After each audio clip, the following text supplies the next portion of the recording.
Who wins governor of the year award at central banking awards 2023। अभी क्या हुआ है, अभी सेंट्रल बैंकिंग के जो अवार्ड है 2023 के वो दिए गए।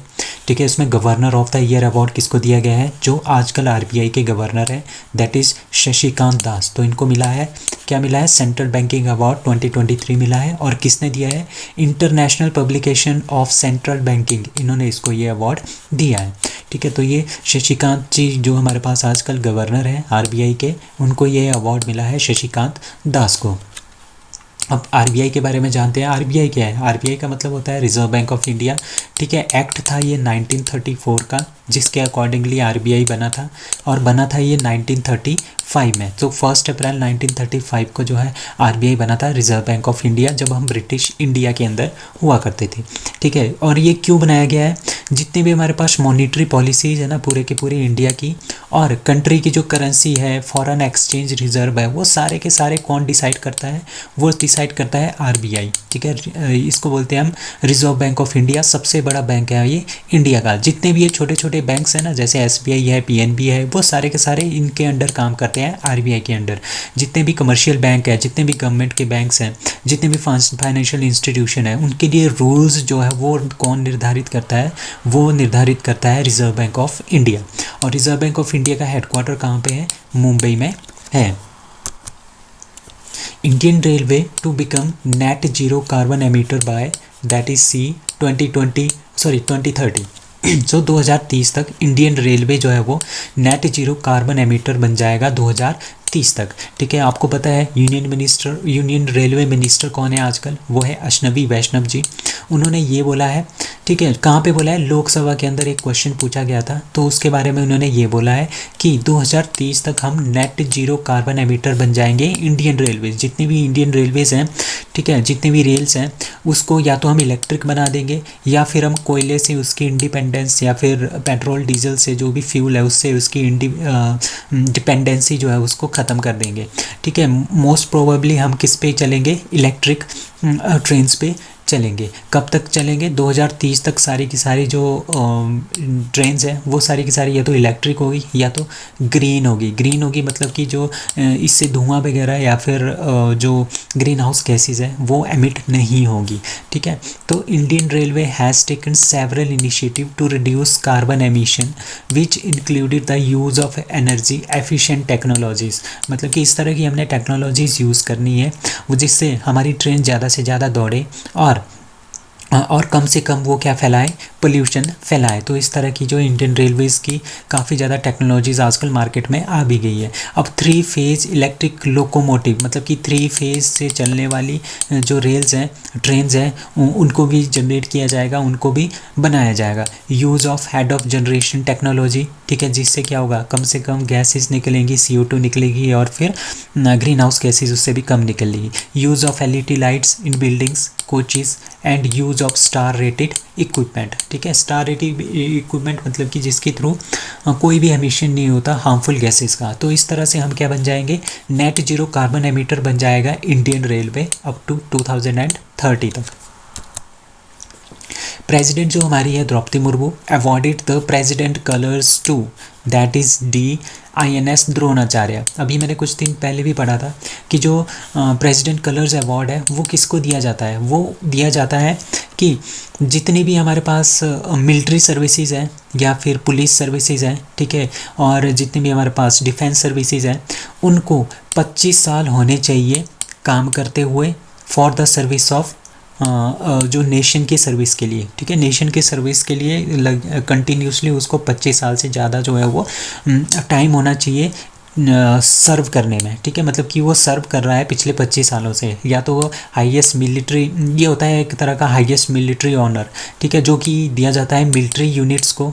ठीक है, exceptional dedication and bravery in the service for 25 years. ठीक है, 25 साल तक वो कंटिन्यूसली डेडिकेशन और ब्रेवरी के साथ काम कर रहे हैं, उनको ये अवार्ड दिया जाता है। ठीक है, इट वॉज इंस्टीट्यूटेड ऑन, सबसे पहले ये 27 मई 1951 को दिया गया था, ठीक है। और इसको मोस्ट प्रेस्टिजियस मिलिट्री अवार्ड जी भी जो है इसको घोषित किया गया है, मतलब कि सबसे बड़ा जो है ये सबसे बढ़िया जो अवार्ड है मिलिट्री का ये ही होता है, इसका नाम है प्रेसिडेंट कलर अवार्ड।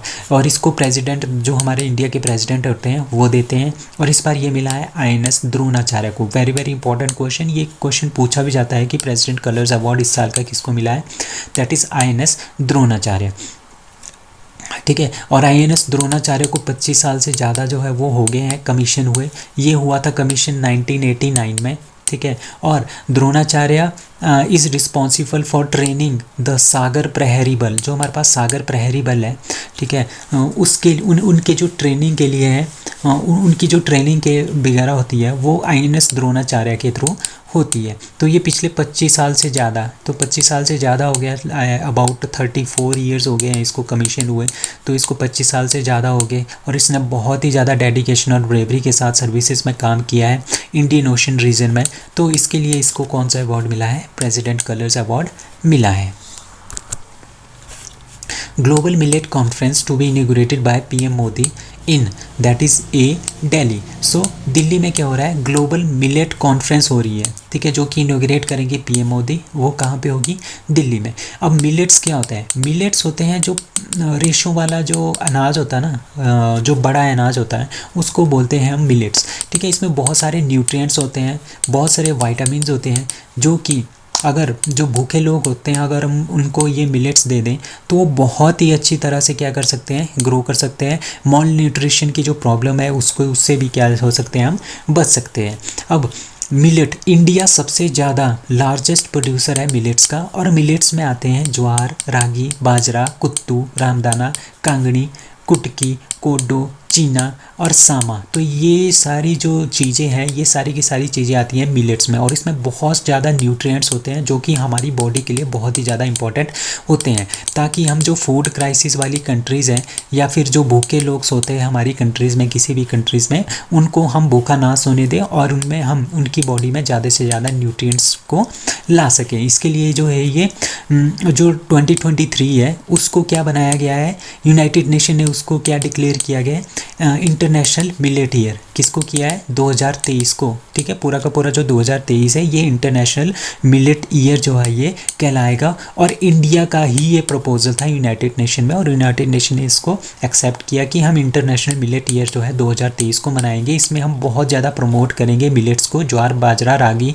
कुट्टू, रामदाना, कांगनी, कुटकी, कोडो, चीना और सामा जैसी चीज़ों को हम क्या करेंगे, प्रमोट करेंगे, ताकि ज़्यादा से ज़्यादा लोग इसको खाएं, न्यूट्रिएंट्स हो और अपनी हेल्थ को ज़्यादा से ज़्यादा अच्छा रख सके, ठीक है। इसमें बहुत सारे हेल्थ बेनिफिट होते हैं, ठीक है। इसमें बहुत ज़्यादा प्रोटीन भी होता है, फाइबर इसमें होता है, माइक्रो न्यूट्रिएंट्स इसमें होते हैं, तो बहुत ही अच्छी होती है आपकी बॉडी के ग्रो करने के लिए, ठीक है। तो एग्रीकल्चर मिनिस्टर्स फ्रॉम 6 कंट्री, तो इस जो ये कॉन्फ्रेंस है इसमें 6 कंट्री के एग्रीकल्चर मिनिस्टर्स आएंगे, इंटरनेशनल साइंटिस्ट आएंगे, न्यूट्रनिस्ट आएंगे, हेल्थ एक्सपर्ट्स आएंगे, ठीक है। ये और सारे के सारे स्टार्टअप लीडर्स आएंगे और स्टेक होल्डर्स आएंगे, सब इसमें पार्टिसिपेट करेंगे, ताकि हम जो ये मिलेट्स हैं वो हर कंट्री के गरीब लोगों के पास और हर देश के हर लोगों के पास जो है ये मिलेट्स पहुँचे, ताकि वो न्यूट्रिएंट्स ले सके, प्रोटीन ले सके, फाइबर ले सके और माइक्रो न्यूट्रिएंट्स भी ले सके, ताकि उनकी बॉडी के लिए ये बहुत ही अच्छा क्या हो, उनकी बॉडी के लिए एक बहुत ही अच्छा वरदान साबित हो सके। तो which state has highest and lowest literacy rate in India, ठीक है। तो अभी मिनिस्ट्री ऑफ एजुकेशन ने क्या किया है, इन्होंने लिटरेसी रेट फाउंड किया है पूरे के पूरे इंडिया में, जिसमें जो हाईएस्ट लिटरेसी रेट है, एजुकेशन का लेवल है, वो केरला का सबसे ज़्यादा है और बिहार का सबसे कम है। बिहार का है 61.8%, सबसे लोएस्ट है। उसके बाद दूसरे नंबर पे है आंध्र प्रदेश 65.3%, तीसरे नंबर पे है राजस्थान 66.1% के साथ। अब सबसे ज़्यादा जो लिटरेसी रेट है वो किसकी है, केरला की सबसे ज़्यादा लिटरेसी रेट है 94%, दूसरे नंबर पे लक्षद्वीप है 91.85% और तीसरे नंबर पे है मिज़ोरम 91.33%। तो ये सारे आपने याद रखने हैं, टॉप 5 या टॉप 3, ठीक है। और जो टोटल जो रूरल इंडिया की लिटरेसी है वो है 67.77। और जो हमारे पास अर्बन इंडिया है उसकी कितनी है 84.11% जो लिटरेसी रेट है, मतलब कि शहरों में हमारी लिटरेसी ज़्यादा है 84.11%, ठीक है। और गांव में अभी भी 67.77% लिटरेसी रेट है, जो कि काफ़ी चिंताजनक है अभी भी। ICC issues arrest warrant for that is C both A and B, that is Vladimir Putin और मारिया लवोवा बेलोवा, ठीक है। इन दोनों को क्या किया है, जो अभी आपको पता है रशिया और यूक्रेन के बीच में वॉर चल रहा था, ठीक है, जिसका जो मेन क्रिमिनल है वो किसको माना जा रहा है, व्लादिमीर पुतिन को माना जा रहा है, क्योंकि उसमें बहुत सारे लोगों की डेथ हुई थी, जिसकी वजह से ICC का मतलब क्या है, द इंटरनेशनल क्रिमिनल कोर्ट, ठीक है, जो इंटरनेशनल क्रिमिनल कोर्ट है उसने क्या बोला है, व्लादिमीर पुतिन और मारिया लवोवा बेलोवा को अरेस्ट किया जाए। उन्होंने अरेस्ट वारंट जो है वो जारी किया है रशियन प्रेसिडेंट व्लादिमीर पुतिन के खिलाफ और मारिया लवोवा बेलोवा के खिलाफ। क्यों किया है, क्योंकि इनके ऊपर ये चार्जेस है कि इन्होंने फोर्सफुली ट्रांसफ़र किया है बच्चों का, कहाँ से, जो इनका जो एरिया है जो इन्होंने अपने अंडर लिया है वहाँ से बच्चों को इन्होंने फोर्सफुली जो है वो रशिया के अंदर भेजा है, ठीक है, the of the Ukraine. So Ukraine से इन्होंने फोर्सफुली बहुत सारे लोगों को कहाँ पे भेजा है, रशिया में भेजा है, ताकि क्या हो जाए, जो उनका पर्टिकुलर एरिया है यूक्रेन का वहाँ पे इनकी पॉपुलेशन कम हो जाए और वो अपना वहाँ पे क्या कर सके, दबदबा कर सके रशिया वाले। तो इसकी वजह से इनको एलिगेशन लगे और व्लादिमीर पुतिन और मारिया लवोवा बेलोवा को क्या किया है, ICC ने, इंटरनेशनल क्रिमिनल कोर्ट ने वारंट जारी किया है ताकि इनको अरेस्ट किया जाए, ठीक है। Ukrainian accuse Russia for attempting genocide, ठीक है, और यूक्रेन ने ये भी बोला है कि रशिया ने जेनोसाइड किया है, बहुत सारे लोगों को मारा है, जो इस तरह से जो चिल्ड्रन है, बच्चे हैं, उनको फोर्सफुली यूक्रेन से रशिया लाया जा रहा है और वहाँ पे इनको मार दिया जा रहा है, ठीक है, और इनकी आइडेंटिटी को ख़त्म किया जा रहा है, जिसकी वजह से क्या किया है, ICC ने इनको अरेस्ट वारंट जो है वो जारी किया है।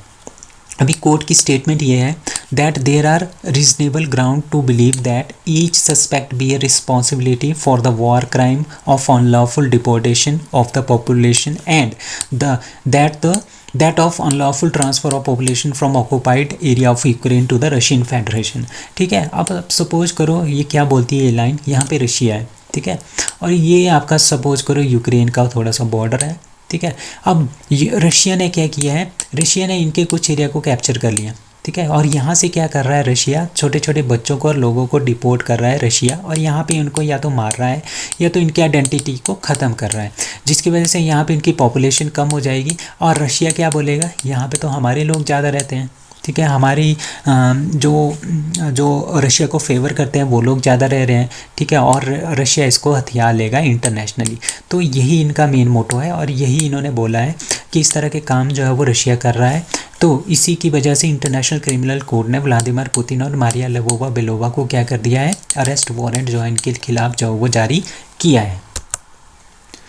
Which adjudged best airport in South Asia by Skytrax, ठीक है, स्काईट्रैक्स एक कंपनी है, UK बेस्ड कंसल्टेंसी है, ठीक है, एक ऑर्गेनाइजेशन है जिसका नाम है स्काईट्रैक्स, ठीक है, उसने साउथ एशिया का सबसे बेस्ट एयरपोर्ट जो है वो डिसाइड किया है कि कौन है, that is B Delhi airport. जो इंदिरा गांधी इंटरनेशनल एयरपोर्ट है उसको साउथ एशिया का सबसे बेस्ट एयरपोर्ट जो है वो डिक्लेयर किया गया है। किसने डिक्लेयर किया है, स्काईट्रैक्स ने, आपने नाम याद रखना है इसका, स्काईट्रैक्स, ठीक है, ठीक है।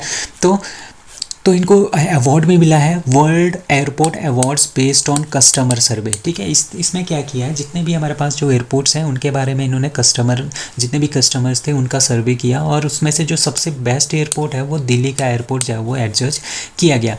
लगातार स्काईट्रैक्स ने लगातार 5वीं बार इस लिस्ट में दिल्ली के जो इंदिरा गांधी इंटरनेशनल एयरपोर्ट है उसको पहला रैंक दिया है, ठीक है, लगातार 5वीं बार। तो आपने ये काफ़ी इंपॉर्टेंट न्यूज़ है, आपने इसका ध्यान रखना है। और IGI दिल्ली को, इंदिरा गांधी इंटरनेशनल एयरपोर्ट जो दिल्ली है उसको क्लीनेस्ट एयरपोर्ट इन इंडिया का अवार्ड भी मिला है फॉर द 3rd टाइम, ठीक है, इंडिया में सबसे क्लीनेस्ट है for the 3rd time continuously, ठीक है, और 5th टाइम कंटिन्यूसली पूरे के पूरे साउथ एशिया में स्काईट्रैक्स ने दिल्ली एयरपोर्ट को क्या किया है, बेस्ट एयरपोर्ट घोषित किया है। As of 2023, banks from how many countries were permitted by the Reserve Bank of India to trade in rupees? अभी क्या हो रहा है, जो इंडिया है, इंडिया क्या कर रहा है, ज़्यादा से ज़्यादा कंट्रीज जितनी भी हमारे पास काफ़ी सारी कंट्रीज़ हैं, उनको क्या प्रमोट कर रहा है कि जितना भी इनके बीच में ट्रेड हो, ये इंडिया है और ये बाकी सारी कंट्रीज़ है, ठीक है, इनके बीच में, इंडिया और बाकी सारी कंट्रीज़ के बीच में जो ट्रेड हो सारा का सारा रुपीज़ में हो, ठीक है, इसके लिए प्रमोट कर रही है। तो अब तक जो है वो 18 देश मान चुके हैं कि हम रुपीज़ में ही ट्रेड करेंगे, ठीक है। तो reserve Bank of India has permitted 18 countries, मतलब कि 18 कंट्रीज़ को रिजर्व बैंक ऑफ इंडिया ने ये अनाउंस कर दिया है, परमिट कर दिया है कि वो सारी की सारी जो ट्रेड होगा वो सारा का सारा रुपीज़ में होगा, और सभी कंट्रीज़ के पास अपना अपना एक वोस्ट्रो रुपी अकाउंट होगा जिसके थ्रू जो है वो सारी की सारी पेमेंट जो है वो इंडिया को करेंगे, ठीक है। 18 नेशंस में कौन कौन है? Number 1 Botswana, Fiji, Germany, Guyana, Israel, Kenya, Malaysia, Mauritius, Myanmar, New Zealand, Oman, Russia, Seychelles, Singapore, Sri Lanka, Tanzania, Uganda and United Kingdom भी इस लिस्ट में है। यूनाइटेड किंगडम और जर्मनी ये दोनों इस लिस्ट में है, ये काफ़ी इंपॉर्टेंट है, हमने इनका नाम याद रखना है। रशिया तो पहले से ही था, फिजी भी पहले से ही था, फिजी अपना देश है, ठीक है। तो इस तरह की ये सारी कंट्रीज़ हैं, 18 कंट्रीज़, जिनको आरबीआई ने ये कर दिया है कि वो सारी की सारी कंट्रीज़ अगर उन्होंने इंडिया के साथ ट्रेड करना है तो वो रुपीज़ में ही ट्रेड कर सकते हैं। पहले क्या होता था, अगर इन कंट्रीज़ को इंडिया के साथ ट्रेड करना हो, पहले वो क्या करेंगे, जो पैसा है वो यूएस डॉलर में कन्वर्ट करेंगे, फिर ये ट्रेड करते थे, ठीक है। यूएस डॉलर में इंडिया ने अगर ट्रेड करना हो तो यूएस डॉलर में चेंज करके फिर इनको देते थे। अब क्या होगा, डायरेक्टली आईएनआर में ही ट्रांसफ़र होगा पैसा इन दोनों के बीच में। So next question is which institution launched ATL Sarathi, एक कॉम्प्रिहेंसिव सेल्फ मॉनिटरिंग फ्रेमवर्क। जो एटीएल सारथी है वो एक सेल्फ मॉनिटरिंग फ्रेमवर्क है जो कि लॉन्च किया है किसने? नीति आयोग ने, ठीक है। आंसर इसका सी है, नीति आयोग। तो अटल इनोवेशन, आपका नाम याद रखना है, जहाँ पे भी अटल इनोवेशन मिशन आ गया, अटल टिंकरिंग लैब आ गया, ठीक है, वो सारा का सारा कौन देख रहा है? वो नीति आयोग इसको लॉन्च कर रहा है सारा का सारा, ठीक है। तो उन्होंने इसको मॉनिटर करने के लिए, अटल इनोवेशन मिशन को मॉनिटर करने के लिए, देखने के लिए एटीएल सारथी, मतलब कि अटल टिंकरिंग लैब सारथी जो एक फ्रेमवर्क है वो लॉन्च किया है, ताकि वो सारी की सारी एक्टिविटीज़ देख सके अटल इनोवेशन मिशन की। अब अटल टिंकरिंग लैब्स है क्या?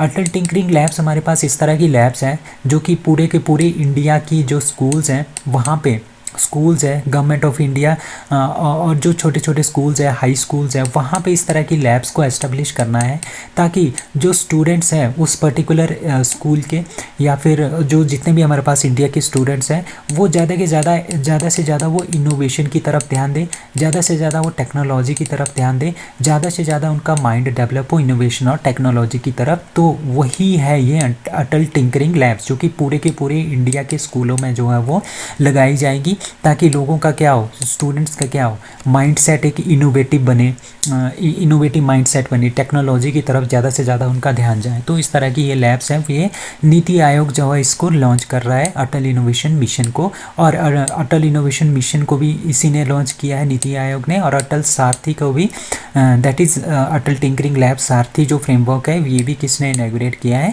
नीति आयोग ने इसको सेल्फ मॉनिटरिंग फ्रेमवर्क को लॉन्च किया है। Who has been elected as Nepal's third vice president? Nepal के तीसरे वाइस प्रेसिडेंट किसको नियुक्त किया गया है? दैट इज राम श्या, who has been elected Prasad Yadav, ठीक है। RS प्रसाद यादव जी को क्या घोषित कर दिया गया है?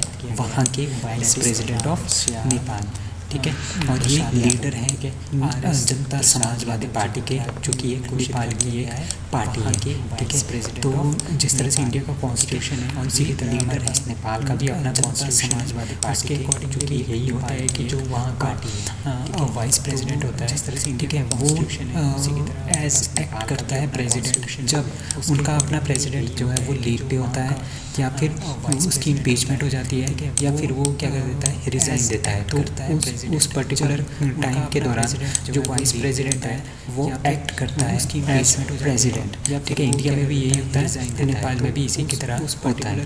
ठीक है, जो यादव जी हैं ये मिनिस्टर थे, minister of forest and environment and A member of Nepals first federal parliament की तरह। सो नेपाल के बारे में जानते हैं, आपको पता ही है नेपाल की जो किंगडम है इसको एस्टेब्लिश किया था शाह डायनेस्टी ने, और ये लैंड लॉक्ड कंट्री है साउथ एशिया में, और इसके प्रेसिडेंट है रामचंद्र पौडे, जो प्राइम मिनिस्टर पुष्पक कमल दहल, और इसकी कैपिटल है काठमांडू एंड करेंसी है नेपालीज रूपी, और इसके प्रेसिडेंट है Ramchandra. We state government launches job portal to ensure 75% local quota in private sector Nepal, that is B Jharkhand. अब झारखंड ने क्या किया है, स्टेट जो झारखंड सरकार है इन्होंने ऐसा किया है कि वहाँ पे क्या है, वहाँ पे बहुत सारे लोकल कैंडिडेट्स हैं, ठीक है, जो अनएम्प्लॉयड है, ठीक है, उनमें एम्प्लॉयमेंट जनरेट करने के लिए ठीक उनको एम्प्लॉयमेंट देने के लिए उन्होंने क्या किया है, जो प्राइवेट कंपनीज़ हैं झारखंड के, उनमें क्या जितने भी प्राइवेट कंपनीज़ हैं झारखंड की, उसमें जो 75% एम्प्लॉयमेंट पीपल के लिए उन्होंने वो रिक्रूट करेंगे वो वहाँ के लोकल होने चाहिए झारखंड के, ताकि जो वहाँ के लोकल लोगों की अनएम्प्लॉयमेंट की समस्या है उसको दूर किया जा सके। तो यही इसका मेन मतलब है। ठीक है, तो ये झारखंड गवर्नमेंट ने किया है, और इस योजना का नाम इन्होंने रखा है झार नियोजन पोर्टल। ठीक है, जो ये पोर्टल है इसका नाम रखा है झार नियोजन पोर्टल। ठीक है, तो 75% जो लोकल कैंडिडेट्स हैं किसी भी कंपनी में 75% ऑफ लोकल कैंडिडेट्स होंगे झारखंड के, जो भी प्राइवेट कंपनीज वहाँ की होंगी। तो इसका जो एक्ट है, इस एक्ट के अंदर ये इन्होंने लागू किया है Jharkhand state employment of local candidate in जो प्राइवेट सेक्टर है 2021 के अकॉर्डिंग। तो इसका जो एक्ट किया है, इस एक्ट के अंदर ये Payeer river dispute is between किस किस के बीच में है, कर्नाटक और तमिलनाडु के बीच में। अब आपको पता है कर्नाटक और तमिलनाडु आपको पता है मोटा मोटा आइडिया की जो तमिलनाडु है वो इस साइड है, ठीक है, जो कर्नाटक है हमारा इस साइड है। ठीक है, आपको पता है कर्नाटक, तो यहाँ से एक रिवर निकलती है उसका नाम है पेनियर रिवर, और वो जाती है तमिलनाडु में और बे ऑफ बंगाल में चली जाती है। ठीक है, अब कर्नाटक तमिलनाडु ने क्या बोला है, तमिलनाडु ने ऐसा बोला है, ठीक है, कि जो कर्नाटक है ये बहुत सारे यहाँ पे डैम और चेक डैम्स वगैरह बना रहे हैं, जिसकी वजह से पानी ज़्यादा से ज़्यादा रुक रहा है कर्नाटक में। ठीक है, और तमिलनाडु में कम पानी आ रहा है इनको यूटिलाइज करने के लिए। तो इसके अकॉर्डिंगली उन्होंने 2018 में क्या किया था, तमिलनाडु ने केस फाइल किया था किसके अगेंस्ट, और कर्नाटक के अगेंस्ट, कि ये बहुत सारे यूटिलाइज डैम्स वगैरह बना रहे हैं और पानी को डाइवर्ट कर रहे हैं, जिसकी वजह से उनको कम पानी मिल रहा है तमिलनाडु वालों को। ठीक है, उसके बाद क्या हुआ, तो सुप्रीम कोर्ट ने बोला, ठीक है, इन्होंने सुप्रीम कोर्ट ने सेंटर को बोला कि आप लोग ये क्या बनाओ इस डिस्प्यूट को रिजॉल्व करने के लिए बिटवीन तमिलनाडु एंड कर्नाटक के बीच में जो डिस्प्यूट है इसको रिजॉल्व करने के लिए ट्रिब्यूनल बनाओ। ठीक है, और 3 महीने का टाइम दिया था, वो 3 महीने का टाइम जो खत्म हो गया है। ठीक है, यही ये आज की न्यूज़ रिजॉल्व करने के लिए आप पेनियर रिवर के बारे में जानते हैं। ये नंदी हिल्स, ठीक है, नंदी हिल्स जो कर्नाटक में है वहाँ से फ्लो करती है तमिलनाडु में और बे ऑफ बंगाल में चली जाती है, जैसा मैंने आपको बताया था। और इसकी मेजर ट्रिब्यूटरी कौन सी है, चिनार जो कर्नाटक में वहाँ से फ्लो करती है। ठीक है, और ये सेकंड लॉन्गेस्ट रिवर है तमिलनाडु में आफ्टर कावेरी। ठीक है, कावेरी सबसे लंबी है तमिलनाडु में, दूसरे नंबर पे कौन है, पेनियर रिवर सबसे लंबी रिवर है कहाँ की, तमिलनाडु में after Kaveri. Who becomes the oldest tennis player to win ATP masters 1000 title. ठीक है, जो रोहन बोपन्ना है इंडिया में, वो सबसे ओल्डेस्ट टेनिस प्लेयर बन गए हैं जिन्होंने ATP मास्टर्स 1000 टाइटल जीता है। ठीक है, कैसे जीता इन्होंने, ये डबल्स में इन्होंने ये जीता है। ठीक है, ये 43 ईयर्स के हैं, तो ऐसा कारनामा करने वाले सबसे ओल्डेस्ट प्लेयर ये बने हैं। इनके जो साथी थे वो थे मैथ्यू इब्बन 35 ईयर्स ओल्ड। ठीक है, सो रोहन बोपन्ना जो है उन्होंने अभी तक 24 ATP टाइटल जो अपने नाम किए हैं and including 35 years ATP masters 1000 titles अपने नाम किए हैं। ठीक है, और ये फॉरवर्ड वर्ल्ड के नंबर 3 मेंस डबल के प्लेयर थे, और the Indian Wells master winner lifted him 11th in the live doubles tennis ranking. तो आज का जो रोहन बोपन्ना की जो डबल्स में रैंकिंग है वो है 11th in the live doubles dash and India agrees to formulate modality to supply electricity to Indian states via Bihar, that is Nepal. So India और नेपाल क्या कर रहे हैं, ठीक है। नेपाल क्या बनाता है, इलेक्ट्रिसिटी बनाता है, ठीक है। ये सपोज करो आपका इंडिया है और ये नेपाल है, ठीक है। अब नेपाल क्या कर रहा है, अपने यहाँ पे इलेक्ट्रिसिटी बना रहा है, नेपाल उसको इंडियन स्टेट बिहार के थ्रू वो इंडिया में क्या कर रहा है, एक्सपोर्ट कर रहा है, इंडिया इसको खरीद रहा है, ठीक है। इसी की ये 14th मीटिंग थी, ठीक है। इंडिया नेपाल पावर एक्सचेंज की ये मीटिंग थी 17 मार्च को न्यू दिल्ली में हुई थी, जिसके अकॉर्डिंग क्या बोला गया कि जो नेपाल से जो भी इलेक्ट्रिसिटी आएगी उसको हम बिहार के थ्रू पूरे के पूरे इंडिया में दे देंगे, और जो नेपाल से इलेक्ट्रिसिटी हम इंपोर्ट करेंगे उसका जो प्राइस रहेगा वो रहेगा 11.54 रुपीज़ पर यूनिट, ठीक है। कौन से ईयर के लिए, और जो फाइनेंशियल ईयर 2022-23 के लिए। तो ये काफ़ी अच्छा क्वेश्चन है कि हम कहाँ से इलेक्ट्रिसिटी खरीद रहे हैं, नेपाल से इलेक्ट्रिसिटी फाइनेंशियल ईयर और वाया बिहार के होते हुए इंडिया में आएगी, ठीक है कि हम कहाँ से। तो कौन कौन मिले थे, कुलमान गिशिल जो एग्जीक्यूटिव डायरेक्टर है नेपाल इलेक्ट्रिसिटी अथॉरिटी के, एंड अशोक कुमार राजपूत जो पावर सिस्टम के मेंबर हैं central electricity authority of India के, agree to finalise the modality within a month, and Ashok, ठीक है। तो जो कतिया बिहार है और कुशाना नेपाल है, और रॉक्शस परवन्नीपुर 132 केवी जो ट्रांसमिशन लाइन है, तो वो सारी की सारी ये तीनों ट्रांसमिशन लाइन बिहार के साथ कनेक्ट है, बिहार की ट्रांसमिशन लाइन के साथ, ताकि इंडिया में इलेक्ट्रिसिटी आ सके। जो ट्रांसमिशन लाइन है वो सारी की सारी ट्रांसमिशन APMC किसान भवन एट कृषि शिविर इन दैट इज जूनागढ़। तो जूनागढ़ कहाँ पे है, जूनागढ़ है गुजरात में। तो गुजरात में अमित शाह जी ने क्या किया है, APMC किसान भवन जो उसका इनॉग्रेशन किया है, और उन्होंने वहाँ पे ये बोला है, जो आपने मुझे बातें याद रखनी है कि नेचुरल फार्मिंग को बढ़ावा देने के लिए उन्होंने यहाँ पे काफ़ी सारी बातें बोली कि नेचुरल फार्मिंग ज़्यादा से ज़्यादा फार्मर्स करें, और उसको हम नेचुरल फार्मिंग को अमूल जो ब्रांड है उसके साथ मिलकर हम उसको क्या करेंगे, प्रमोट करेंगे, ताकि कि ज़्यादा से ज़्यादा जो नेचुरल फार्मर है, ठीक है, नेचुरल फार्मिंग करने वाले जो फार्मर्स हैं उनको ज़्यादा से ज़्यादा फ़ायदा हो, ठीक है, उनकी इकॉनमी में क्या आ सके, सुधार आ सके। तो जूनागढ़ गुजरात में जो है इन्होंने इनॉग्रेट किया APMC किसान भवन एट कृषि शिविर इन जूनागढ़ गुजरात की इकॉनमी में क्या आ सके, तो और ज़्यादा से ज़्यादा नेचुरल फार्मिंग कौन सी होती है, वो वाली फार्मिंग जिसमें हम किसी भी केमिकल्स का यूज़ नहीं करते हैं, ठीक है। जितनी भी खाद वगैरह बनेगी और नेचुरल तरीके से बनेगी, जो कि हेल्थ इफेक्टिव भी है, ठीक है। तो अगले 10 सालों तक क्या करेंगे, अगले 10 सालों तक जो सेंट्रल गवर्नमेंट है, ठीक है, जितनी भी पूरे का पूरा देश है या पूरे का पूरा जो स्टेट है, अगले 10 साल पे नेचुरल फार्मिंग को ज़्यादा से ज़्यादा बढ़ावा देने के लिए वो काम करेंगे, ताकि जो इनकम है नेचुरल फार्मर्स को बढ़ाया जाए। स्टेट है Gujarat. India ranks dash dash in the global terrorism index that is करेंगे 13th, ठीक है। जो इंडिया का जो ग्लोबल टेररिज्म इंडेक्स है वो किसने, सबसे पहले आपने याद रखना ये किसने प्रिपेयर किया है, वो प्रिपेयर किया है institute for economics and peace, ठीक है। और जो डाटा ग्लोबल टेररिज्म डाटाबेस से GTD से, ठीक है, उसके बेस पे जो इंडिया का रैंक है वो 13वां रैंक है किसमें, ग्लोबल टेररिज्म इंडेक्स में। इसका मतलब क्या है, वो कंट्रीज जो सबसे ज़्यादा अफेक्टेड है टेररिज्म से, बाहर से कोई टेररिज्म के ग्रुप है उन्होंने वहाँ पे क्या करते हैं, वो अटैक करते हैं, वहाँ पे टेररिस्ट वगैरह भेजते हैं और टेररिस्ट एक्टिविटीज़ फैलाते हैं, तो उसमें इंडिया 13वें नंबर पे है, ठीक है। पहले नंबर पे सबसे ज़्यादा जो अफेक्टेड है टेररिज्म से वो है अफगानिस्तान, और 13वें नंबर पे जो सबसे ज़्यादा अफेक्टेड है वो है इंडिया। तो इंडिया टॉप 25 में वर्स्ट टेररिज्म अफेक्टेड कंट्रीज़ में आता है, ठीक है। तो GTI report list India among the countries with high, ठीक है, इसमें 120 कंट्रीज थी, out of which 56 did not choose war and terror as the biggest threat to their daily security. तो इंडिया का इसमें रैंक है 13, 120 कंट्रीज थी। एशिया का सबसे बड़ा लार्जेस्ट जो ट्यूलिप गार्डन है वो कहाँ पे है, वो है श्रीनगर में। और ये न्यूज़ में क्यों है, क्योंकि इसका इनॉग्रेशन हुआ है अभी अभी, जो कि किसने किया है, जो वहाँ के लेफ्टिनेंट गवर्नर है जम्मू एंड कश्मीर के मनोज सिन्हा, श्रीनगर इसका इनॉग्रेशन न्यूज़ में किया है, ठीक है। यहाँ पे पे 1.6 मिलियन ट्यूलिप का फ्लावर्स हैं और पिछले साल, ठीक है, पिछले साल 3.60 लाख टूरिस्ट जो है यहाँ पे आए थे इस टूलिप गार्डन को देखने के लिए। ये काफ़ी ज़्यादा अट्रैक्टिव प्लेस बन गया है। पिछले साल बहुत सारे फूल है, तो ज़्यादा से ज़्यादा यहाँ पे क्या आ रहे हैं, सैलानी आ रहे हैं, टूरिस्ट आ रहे हैं, जिसकी वजह से वहाँ की इनकम क्या हो रही है, काफ़ी ज़्यादा इंक्रीज हो रही है। ठीक है, जम्मू कश्मीर के बारे में जानते हैं। आपको पता है जम्मू कश्मीर वाली स्टेट टूरिस्ट आ रहे हैं, ठीक है, लद्दाख की वजह से मैं उसी में आता था। अब क्या हुआ, 2019 में इंक्रीज हो क्या हुआ, जम्मू कश्मीर को अलग यूटी बना दिया गया, उसमें से लद्दाख को तोड़ के अलग यूटी बना दिया गया।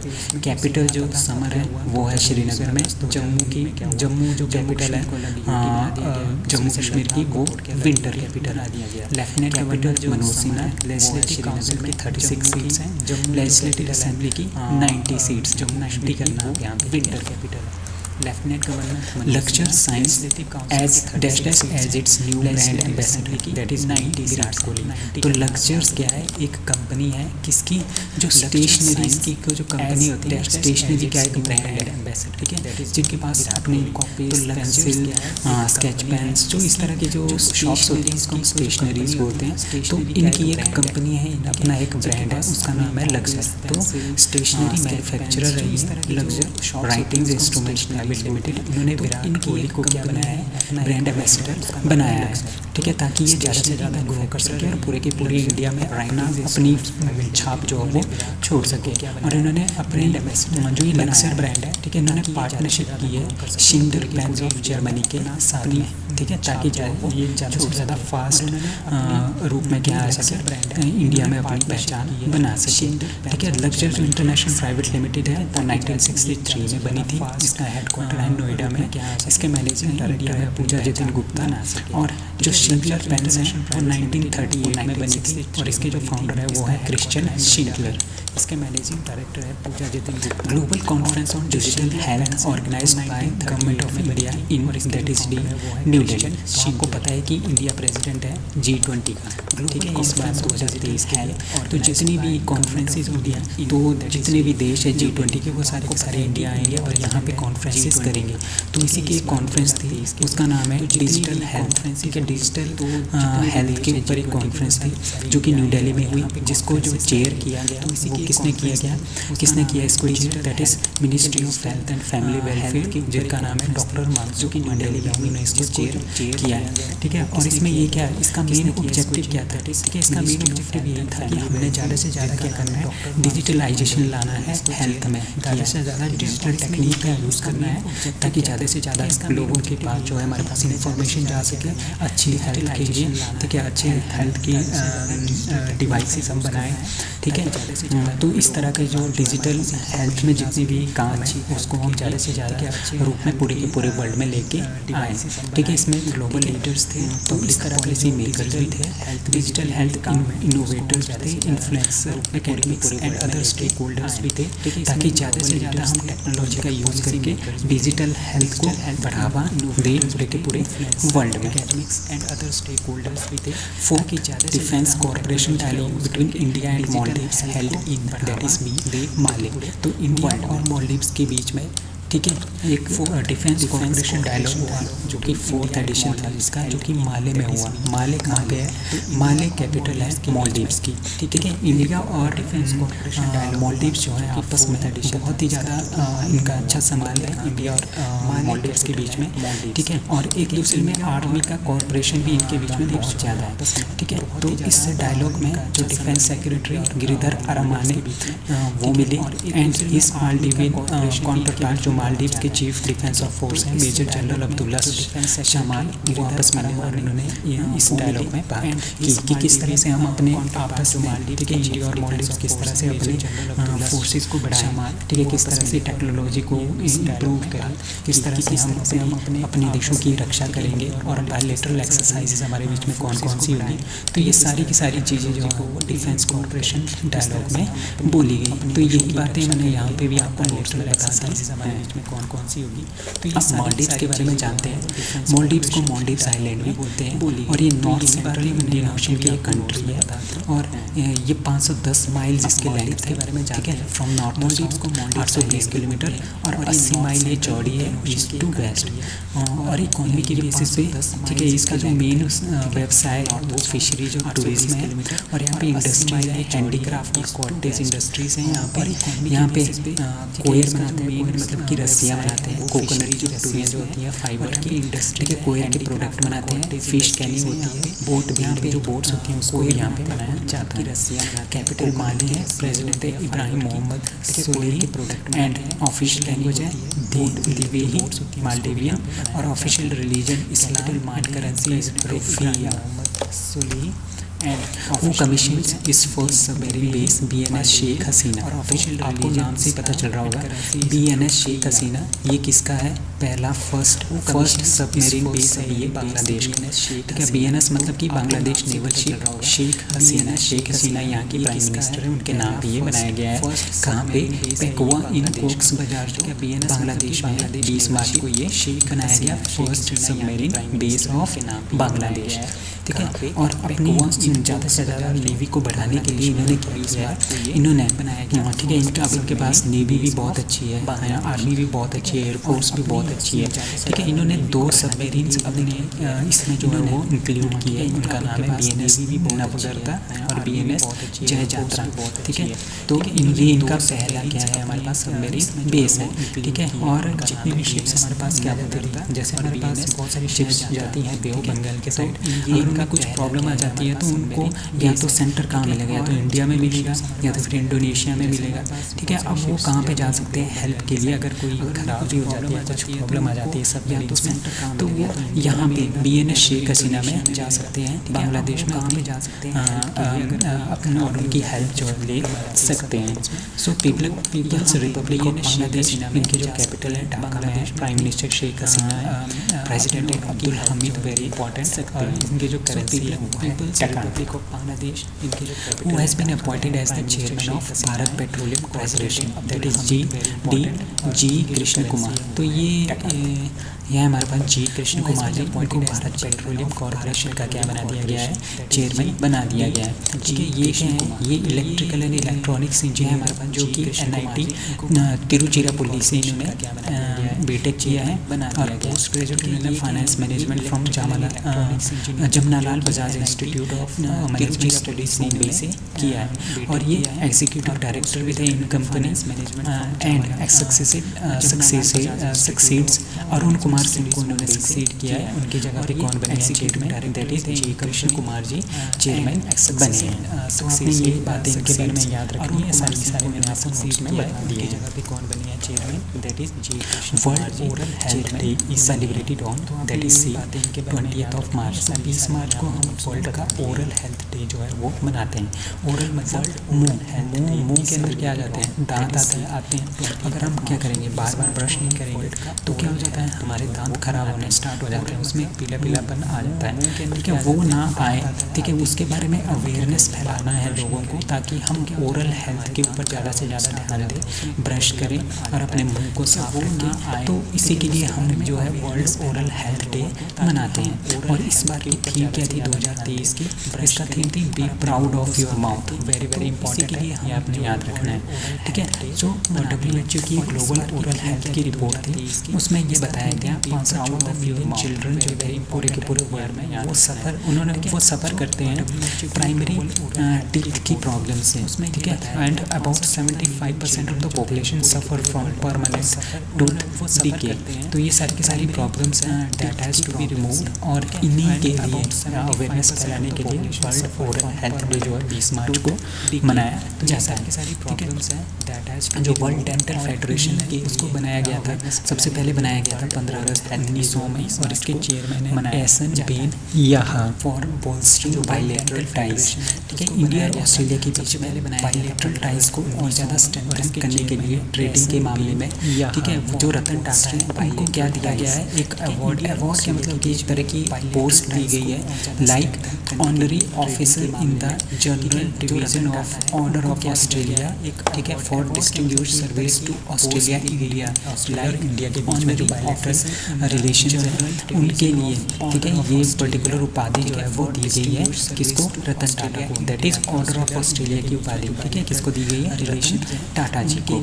ठीक है, ऑस्ट्रेलिया के जो हाई कमिश्नर है जो कि इंडिया में है वो है बैरी ओ फेरन। उन्होंने बोला कि गवर्नर जनरल ऑफ ऑस्ट्रेलिया ने ये अनाउंस किया है उनकी अपॉइंटमेंट को, ठीक है, ऑर्डर ऑफ ऑस्ट्रेलिया वो है मतलब कि honorary officer in the general division of the order of Australia, किसको नियुक्त किया गया है, रतन टाटा जी को नियुक्त किया गया है। ठीक है, Ratan Tata is the chairman of emeritus of Tata sons, आपको पता ही है, former chairman of Tata group, आपको ये भी पता है, and one of the world के वन ऑफ द वर्ल्ड के रिचेस्ट ऑफ टाटा में इनका नाम आता है, और ये सबसे पहले नंबर पे है most humble entrepreneurs in India. India में जो सबसे ज़्यादा हम्बल एंटरप्रेन्योर है उनमें ये इनका पहला नंबर है। ठीक है, with net worth of $1 million Ratan Tata is humanitarian. ठीक है, क्योंकि जितना ये कमाते हैं ना और उससे आधे से ज़्यादा ये क्या दे देते हैं, ये लोगों में बांट देते हैं। ठीक है, जो सेल्फ हेल्प ग्रुप होते हैं ये कमाते हैं ना को ये दान कर देते हैं आधे से, तभी इनको ह्यूमैनिटेरियन भी बोला जाता है, लोगों में बांट देते हैं। तो इंडिया और ऑस्ट्रेलिया के बीच में जो स्ट्रॉन्ग जो रिलेशनशिप है ट्रेडिंग के मामले में ह्यूमैनिटेरियन से ज़्यादा स्ट्रेंथन किया है, इसी के लिए इनको ये उपाधि तो दी गई है। India Australia economic cooperation and trade agreement set to be finalised in 2022। तो आपने याद रखना है ऑर्डर ऑफ ऑस्ट्रेलिया किसको अपॉइंट किया गया है, दैट इज रतन टाटा जी को। त्रिपुरा की जो पहली फर्स्ट बटरफ्लाई पार्क है वो कहाँ पे सेटअप किया जाएगा, दैट इज छोटा खोला। ठीक है, छोटा खोला एक जगह है, वहाँ पे क्या किया जाएगा, वहाँ पे त्रिपुरा की फर्स्ट बटरफ्लाई पार्क को जो सेटअप किया जाएगा, सेटअप किया जाएगा छोटा खोला। ठीक है, छोटा खोला एक जगह, तो आपने याद रखना है छोटा खोला में। ठीक है, द बटरफ्लाई जो इको पार्क है छोटा खोला में क्लोज टू द तृष्णा वाइल्ड लाइफ सेंचुरी है, उसके पास ही छोटा, और ये पहली बटरफ्लाई पार्क है नॉर्थ ईस्ट का पार्क है। ठीक है, छोटा नॉर्थ ईस्ट का भी पहला है, त्रिपुरा का भी पहला बटरफ्लाई पार्क है, और ये सबसे पहले ओपन किया गया था 2016 में in the area of 5.5 hectares with 250 species of butterfly. ठीक है, और ये कहाँ पे है, त्रिशूला वाइल्ड लाइफ सेंचुरी के पास है। ठीक है, तो आपने ये भी याद रखना है त्रिपुरा की जो कॉमन बर्ड विंग है, ठीक है, जो कॉमन बर्ड विंग है उसको स्टेट बटरफ्लाई जो है वो घोषित किया गया था त्रिपुरा की, that is common bird wing. ठीक है, त्रिपुरा के बारे में जानते हैं, इसकी बर्ड लगा था उसको governor Satyadev Narayan Arya, chief minister Manik Shah, state bird green imperial pigeon, ठीक है, state tree agar and state flower Nageshwar, and border किस किस के साथ मिलते हैं इसके, बांग्लादेश, मिजोरम, असम के साथ। ठीक है, state tree agar India and dash dash that is Sri Lanka inaugurated an exhibition title Geoffrey Bawa in New Delhi. जो ये जियोफ्री बावा है ये क्या थे, ये बहुत ही ज़्यादा एक आर्किटेक्ट थे, बहुत ही ज़्यादा ये क्या बनाते थे, सॉरी आर्किटेक्ट थे, आर्ट मास्टर थे। ठीक है, इस तरह का ये आर्ट्स जो है वो बनाते रहते थे। ये कहाँ के, एक श्रीलंका के फेमस आर्टिस्ट थे। ठीक है, जियोफ्री बावा, तो उनके इस तरह के उनके नाम से जो है एग्जीबिशन जो है वो न्यू दिल्ली में किया गया। इंडिया और श्रीलंका ने ये मिलके किया है। ठीक है, जो एक्सटर्नल अफेयर मिनिस्टर है एस जयशंकर, उन्होंने इसका इनॉग्रेशन किया इस एग्जीबिशन का।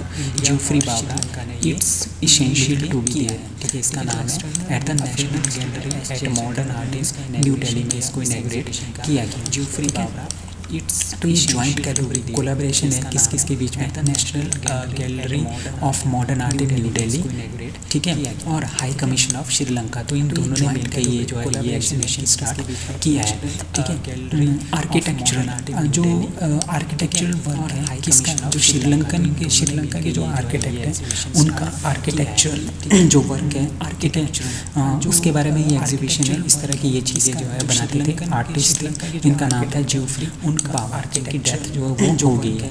तो ये एग्जीबिशन इसके बारे में एग्जीबिशन क्योंकि इंडिया और श्रीलंका के बीच में 75 का नाम 75 साल हो गया डिप्लोमेटिक रिलेशन के इंडिया और श्रीलंका के बीच में। इसी के उपलक्ष्य में ये जो है ये एग्जीबिशन स्टार्ट किया गया है, ठीक है। This is the first retrospective international exhibition of Geoffrey Bawa architecture work since 2004 following exhibition in Sri Lanka, United Kingdom, this is the first retrospective international Singapore and Germany. तो आपने ये बात याद रखनी है। Following exhibition ISRO to launch OneWeb India 2 mission from that is Sriharikota. तो जितने भी इसरो के जो लॉन्चिंग होते हैं ना वो श्रीहरिकोटा से ही होते हैं। ISRO Indian space research organisation will launch OneWeb India 2 mission from Satish Dhawan space centre in Sriharikota on 26 March को। ये जो है OneWeb India 2 mission will launch किया जाएगा इंडिया 2 मिशन। तो under the commercial agreement with NewSpace India Limited. तो NewSpace India Limited है, अगर किसी भी फॉरेन देश को क्या करना है इंडिया के थ्रू इसरो के through under the commercial agreement करनी है तो सबसे पहले बात उनको करनी पड़ेगी न्यू स्पेस इंडिया लिमिटेड से, उसके बाद ही वो लॉन्च करा सकते हैं, ठीक है। और ये 72 सैटेलाइट्स यूके के UK based network access associate limited उनके 72 सैटेलाइट वो लॉन्च करेंगे कहाँ पे लोअर सैटेलाइट में, ठीक है। तो न्यू स्पेस जैसे मैंने बताया is a commercial wing of ISRO, ठीक है। पहले सेट में 36 सैटेलाइट जो है लॉन्च की गई थी तो कब 23 अक्टूबर 2022 को कमर्शियल, ठीक है। और अभी जो 36 हैं पहले 36 और सेकंड मिशन है इसमें 34 और सैटेलाइट टोटल कितनी है 36 हम भेज चुके हैं, ठीक है। 36 अभी जो 36 हैं भेजेंगे, ठीक है। और सेकंड मिशन LVM 3 टोटल कितने हैं 5 36 consecutive successful mission including Chandrayaan 2 mission ठीक है। LVM 3 had 5 consecutive successful mission। अब ये बात करते हैं इसरो के बारे में। इसरो कब एस्टेब्लिश हुआ था 15 अगस्त 1969 को।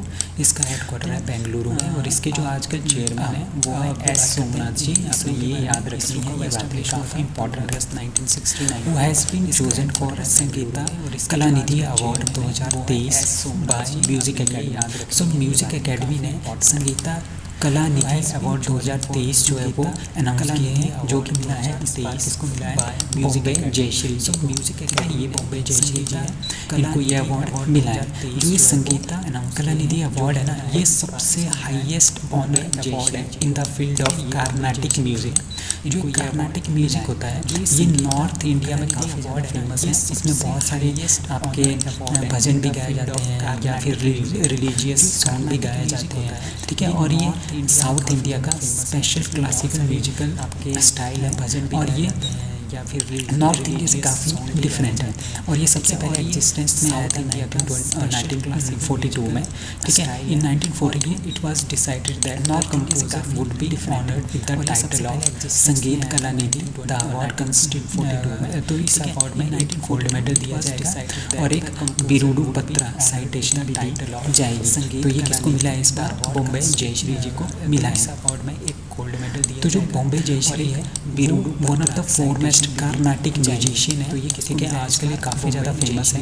ये वायलिन भी बजाते हैं, वायलिनिस्ट और ये वायलिनिस्ट वीणा भी बजाते हैं, क्लासिकल डांस भी करते हैं, हिंदुस्तानी म्यूजिक वायलिन भी काफ़ी ज़्यादा महारत है, ठीक है। वायलिनिस्ट वीणा भी बजाते हैं, classical dance. Africa India field training exercise AFINDEX 23 to be held in Pune.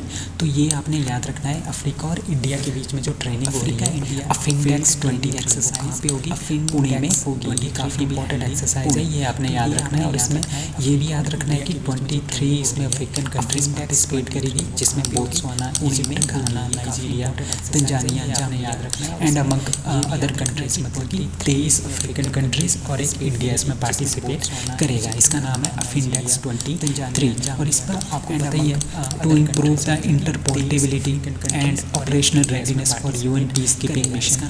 United Nation के जो पीस कीपिंग मिशन है, ठीक है। पीस कीपिंग का मतलब क्या होता है शांति व्यवस्था बनाए रखना यूनाइटेड नेशन के अंदर, ठीक है। तो उसको ज़्यादा से ज़्यादा अच्छा करना है, ह्यूमैनिटेरियन लोगों की हेल्प करना, पीस शांति फैलाना। तो इस तरह के ऑपरेशन को तो उसको अच्छे से अच्छा क्या करना है, अच्छे से इम्प्लीमेंट करने के लिए जो है ये एक्सरसाइज जो है, ट्रेनिंग एक्सरसाइज जो है वो दी जाएगी। आपस में ये एक्सरसाइज करेंगे ताकि कोई भी डिफ़िकल्टीज ना आए, लोगों में शांति बनाए रखने के लिए। तो ये सारी की सारी जो है ये एक्सरसाइज न्यूज़ आपने याद रखी, ये काफ़ी इंपॉर्टेंट है। ये पुणे में हो रही है ऑफ इंडेक्स 23 लोगों में शांति बनाए। वो publish world happiness report. So world की जो हैप्पीनेस रिपोर्ट है वो कौन पब्लिश करता है, वो पब्लिश करता है United nation sustainable development solution network.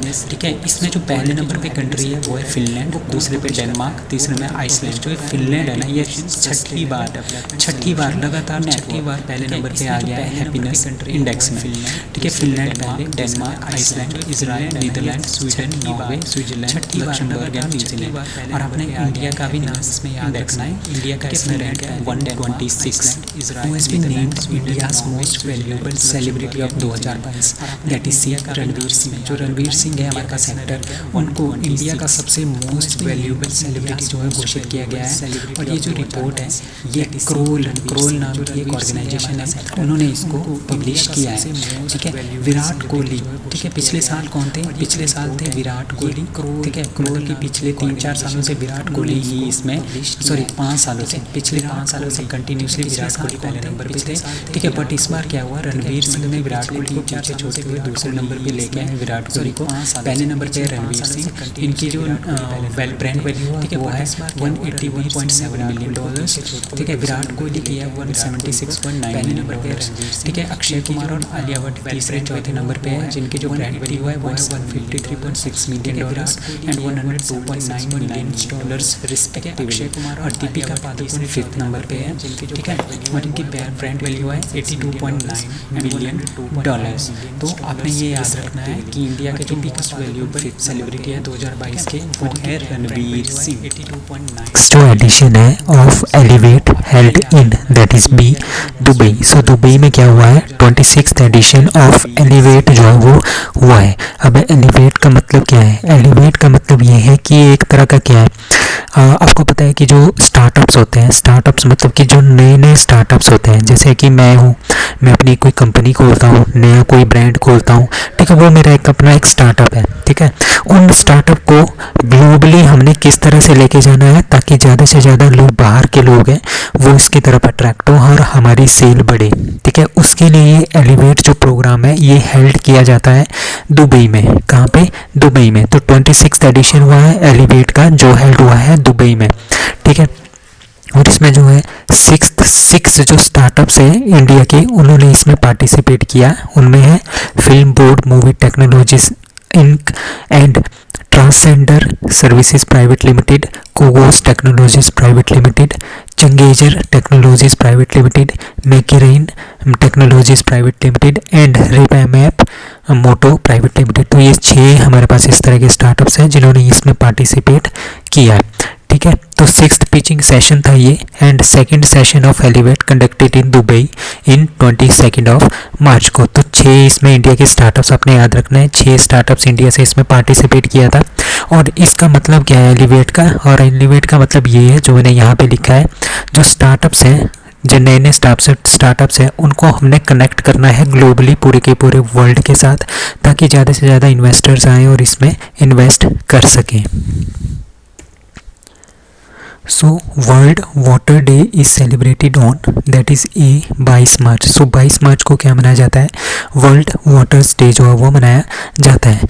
ठीक है, तो world water day is celebrated every year on 22 of March. ठीक है, किसके लिए, ऑन फोकसिंग, ताकि हम ज़्यादा से ज़्यादा जो पानी है उसको बचा सकें, क्योंकि फ्रेश वाटर हमारे पास बहुत ही कम उपलब्ध है।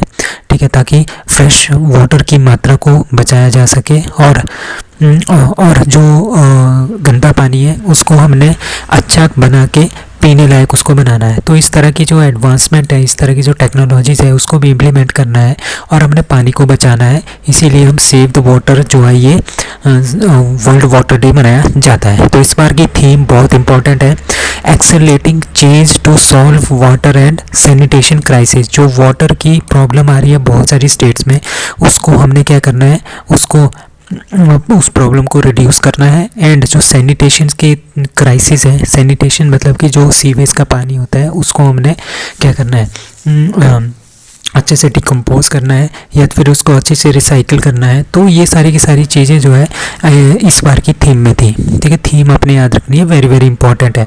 ठीक है, एक core focus of the world water day is to support the achievement of sustainable development goal. ठीक है, अपन हमारे पास सस्टेनेबल जो डेवलपमेंट गोल है उसमें ये छठा गोल है, क्या, water and sanitation for all by 2030। It is very very important.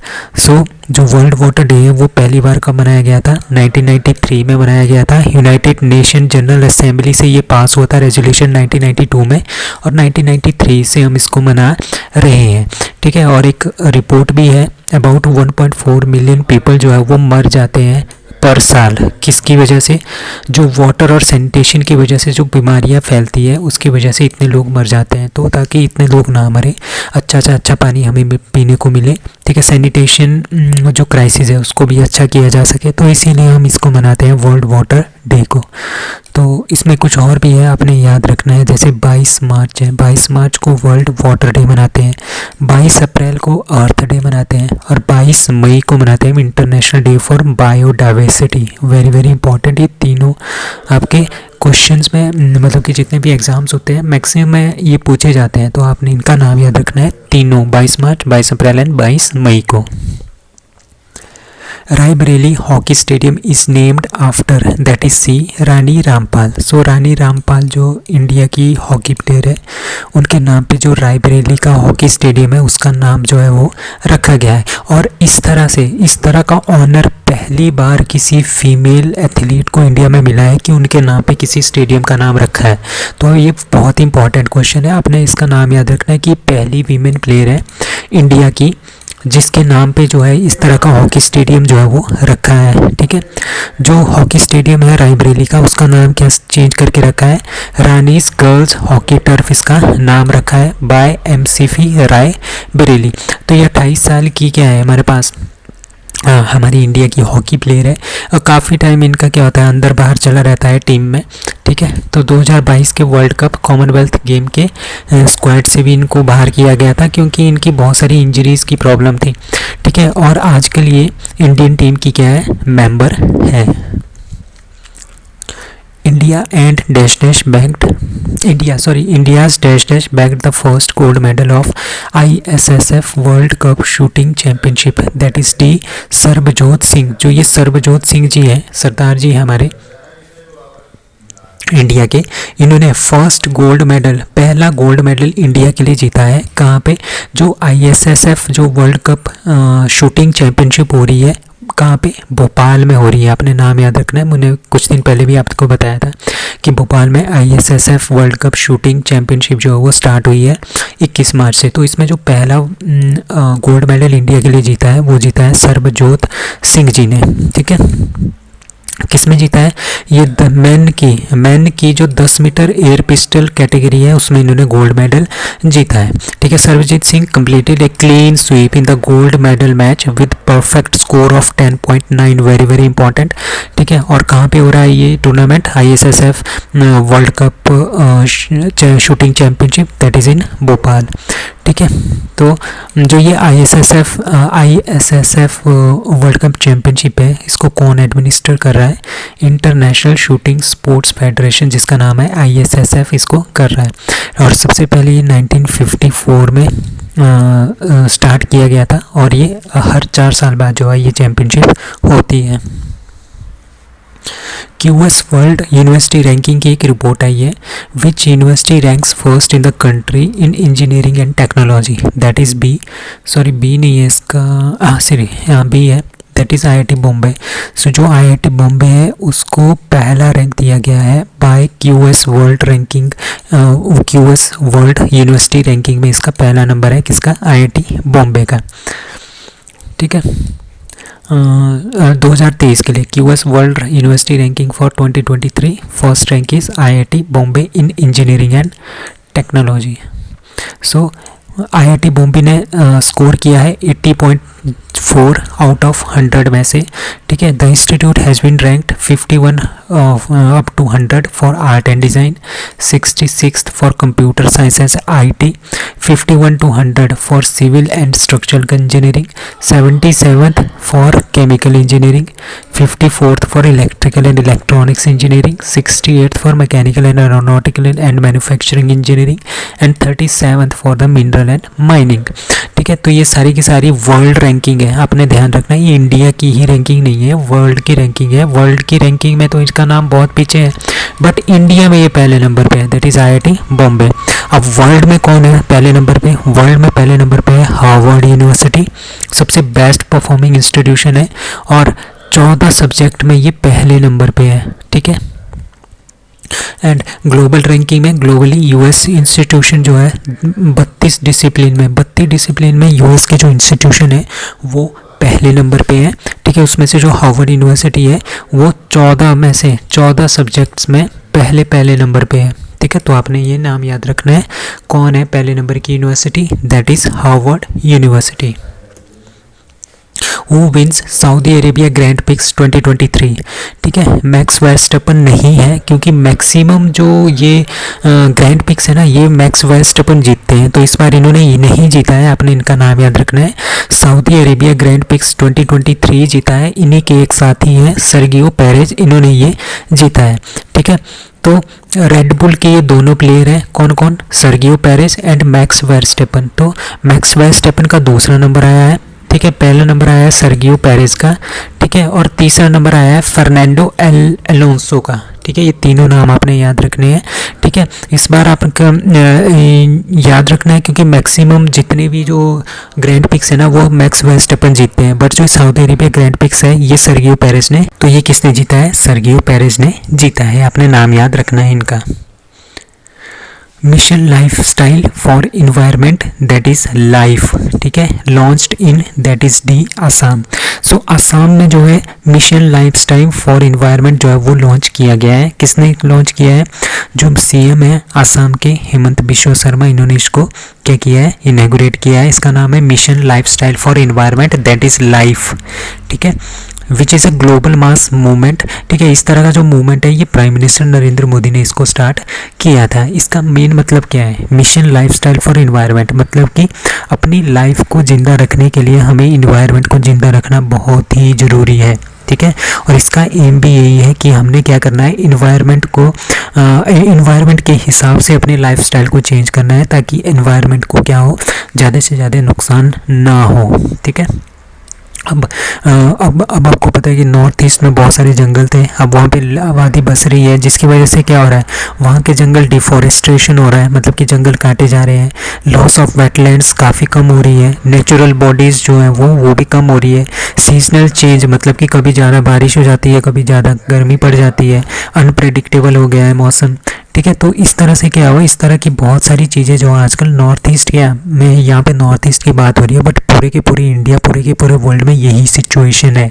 इसको दूर करने के लिए जो है आसाम के जो चीफ मिनिस्टर है उन्होंने मिशन लाइफस्टाइल फॉर इन्वायरमेंट जो है लॉन्च किया है, कहाँ पे? आसाम में। और आसाम की CM है हेमंत बिश्व शर्मा, ठीक है। तो लाइफ किसने स्टार्ट किया है? नरेंद्र मोदी ने इसको स्टार्ट किया है। लाइफ जो हमारे प्राइम मिनिस्टर है, कब स्टार्ट किया था? 26 जो यूनाइटेड नेशन क्लाइमेट चेंज की कॉन्फ्रेंस हुई थी, COP26, कहाँ पे? ग्लासगो में। ये वेरी वेरी इंपॉर्टेंट है, इसका नाम याद रखना है। जो लाइफ है, जो कैंपेन है, ये लॉन्च किया गया था 26 जो UNCCC की जो कॉन्फ्रेंस हुई थी COP26 ग्लासगो में 2021 में, वहाँ पे इन्होंने आह्वान किया था कि हमने अपने इन्वायरमेंट के हिसाब से हमने अपना लाइफस्टाइल चेंज करना है, ताकि हम ज़्यादा से ज़्यादा टाइम तक इस अर्थ में रह सकें, ठीक है। तो यही इसका मेन मोटो है, ठीक है। हुरून ग्लोबल रिच लिस्ट में India ranks dash dash in term of self made billionaires. जो सेल्फ मेड बिलीनियर्स हैं उसकी लिस्ट में इंडिया है 3rd नंबर पे, ठीक है। आंसर इसका B है। 2023 की जो हुरून की ग्लोबल रिच लिस्ट है, इसमें इंडिया का नंबर है 3rd, ठीक है। किसमें? सेल्फ मेड बिलीनियर्स की लिस्ट में, ठीक है। जो सबसे ज़्यादा जो सेल्फ मेड अपने आप जो बिलीनियर बने हैं वो हैं चाइना में। कितने बने हैं? 891, ठीक है। 891 बिलियनियर जो वहाँ पे खुद बने हैं। दूसरा है यूएसए जिनके 496 बिलियनियर्स खुद बने हैं। उसके बाद तीसरे नंबर पे इंडिया, 105 बिलियनियर हमारे इंडिया के खुद बने हैं, सेल्फ मेड बिलियनर्स हैं। तो हम किस नंबर पे हैं? थर्ड नंबर पे हैं। Asia's largest 4 metre telescope inaugurated in that is C Uttarakhand. तो उत्तराखंड में एशिया का सबसे बड़ा 4 मीटर का टेलीस्कोप जो है वो इंस्टॉल किया गया है। कहाँ पे? उत्तराखंड में, ठीक है। उत्तराखंड के कहाँ पे? देवस्थल नाम एक जगह है, वहाँ पे इसको इम्प्लीमेंट किया गया है ऑन 21 मार्च। और इसकी हाइट कितनी है? 4 मीटर की है। और इंटरनेशनल लिक्विड मिरर टेलीस्कोप इसका नाम है, और ये एशिया का सबसे लार्जेस्ट है, ठीक है। तो इस टेलीस्कोप को किसने इनेगोरेट किया? साइंस एंड टेक्नोलॉजी जो मिनिस्टर हैं जितेंद्र सिंह जी, उन्होंने इसको इंस्टॉल किया, ठीक है। और एस्टेब्लिश्ड एट, कहाँ पे इसको एस्टेब्लिश किया गया? आर्यभट्टा जो research institute of observational science है, एरीज, नैनीताल में, उत्तराखंड में, वहाँ पे इसको क्या किया गया है? एस्टेब्लिश किया गया। और ये क्यों एस्टेब्लिश किया गया? इसका मेन मकसद क्या है? इसका मेन मकसद है कि जो डीप स्काई है उसके बारे में जानना, कलेक्टिंग द मतलब कि बहुत सारी इन्फॉर्मेशन जो एस्ट्रॉइड्स वगैरह आते हैं ना, एस्ट्रॉइड वगैरह आते हैं, उनके बारे में इन्फॉर्मेशन कलेक्ट करना, सुपरनोवा के बारे में इन्फॉर्मेशन कलेक्ट करना, और स्पेस से जो भी डेब्रीज आ रही है, जो भी मलबा आ रहा है, उसके बारे में जांच करना कि वो मलबा किस चीज़ का है, क्यों आ रहा है, कैसे आ रहा है, कहाँ से आ रहा है। तो ये सारी की सारी चीज़ें जो है इस टेलीस्कोप के थ्रू हम जान सकते हैं, ठीक है। अब इसके बारे में जानते हैं about the international liquid mirror telescope. इसके बारे में आपने ये ध्यान रखना है कि 4 मीटर इसका डायमीटर है, रोटेटिंग मिरर है, और ये लिक्विड मरकरी से बना है, ठीक है। तो इसके 3 कंपोनेंट्स हैं। पहला, इसमें एक बॉल है जिसमें कि reflective liquid metal that is mercury जिसके अंदर है, इस तरह का, ठीक है। दूसरा इसका जो है एयर प्रेशर ड्रिवन एक मोटर है, ठीक है। और तीसरा इसका जो मोटर है उसको चलाने के लिए एक सिस्टम है। तो ये इसके 3 पार्ट है, ठीक है। तो आपने याद रखना है ये एशिया का सबसे लार्जेस्ट है 4 मीटर टेलीस्कोप जो कि इनैगोरेट किया उत्तराखंड में। So Gujarat court sentences Congress leader Rahul Gandhi for that is 2 years in jail। तो आपको पता है कि 2019 में जो इलेक्शन थे, ठीक है, उस टाइम जो राहुल गांधी जी हैं उन्होंने क्या बोला था, जो कोलार कर्नाटका है वहाँ पे एक रैली में उन्होंने मोदी जी के सरनेम के ऊपर कुछ टिप्पणी की थी, अभद्र टिप्पणी की थी, जिसकी वजह से क्या हुआ, उन्हें जो है अब 2 साल की जेल जो है वो सुनाई गई है। किसने सुनाई है? सूरत जो गुजरात में है वहाँ का एक कोर्ट है, उसने उनको ये जो है 2 साल की सज़ा सुनाई है, ठीक है। तो मोदी जी के सरनेम के ऊपर उन्होंने कुछ बोला था, उसकी वजह से इनको ये क्रिमिनल डिफेमेशन केस के अंदर इनको गिल्टी पाया गया और इनको 2 साल की सज़ा सुनाई गई है। तो इसकी ओवरव्यू क्या है? Like the court also sentencing him the 2 years jail, ठीक है। दूसरा क्या है? चीफ जुडिशियल मैजिस्ट्रेट थे H Varma convicted Rahul Gandhi under sections 499 and 500। ये दोनों आपने याद रखने हैं जो कि आईपीसी के सेक्शंस हैं, ठीक है। तो जो राहुल गांधी है उनको 30 दिन की क्या दी गई है? बेल दी गई है, ताकि अगर राहुल गांधी हायर कोर्ट में अपील करना चाहें तो वो इस टाइम कर सकते हैं, ठीक है। तो इसकी वजह से क्या हुआ, राहुल गांधी क्या है, पार्लियामेंट में एमपी है। कहाँ से? वायनाड पार्लियामेंट्री कॉन्स्टिट्यूंसी से एमपी है पार्लियामेंट के अंदर, जिसकी वजह से इनकी एमपी की सदस्य भी रद्द की गई है, ठीक है।